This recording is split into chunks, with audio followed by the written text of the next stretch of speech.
Hi అండి. ఈరోజు పన్నీర్ మటర్ మసాలా తయారు చేసుకుందాం. దానికోసం పన్నీర్ని ఈ విధంగా క్యూబ్స్గా కట్ చేసుకొని కొంచెం ఆయిల్లో ఫ్రై చేసి పక్కన పెట్టుకోవాలి. అదే బాండీలో ఇంకొంచెం ఆయిల్ వేసి జీలకర్ర, సన్నగా కట్ చేసుకున్న ఉల్లిపాయలు, అల్లం వెల్లుల్లి పేస్టు, టమాటా ప్యూరీ, ఉప్పు, కారం, పసుపు, గరం మసాలా పౌడరు, ధనియాలు, జీలకర్ర పొడి అంతా 1 by 1 వేసుకోవాలి.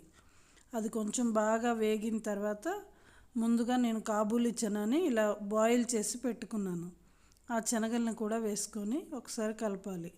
కొంచెం వాటర్ కూడా యాడ్ చేసుకొని అది బాగా మరుగుతున్నప్పుడు మనం ముందుగా ఫ్రై చేసిన పన్నీర్ని యాడ్ చేసుకోవాలి. లాస్ట్లో పచ్చిమిర్చి, కొంచెం కస్తూరి మేతి వేసుకోవాలి. అంతేనండి, మన కాబూలీ చనా పన్నీర్ కర్రీ రెడీ. మా వీడియో నచ్చితే లైక్ చేయండి, మా ఛానల్ని సబ్స్క్రైబ్ చేయండి. Thank you for watching. Bye.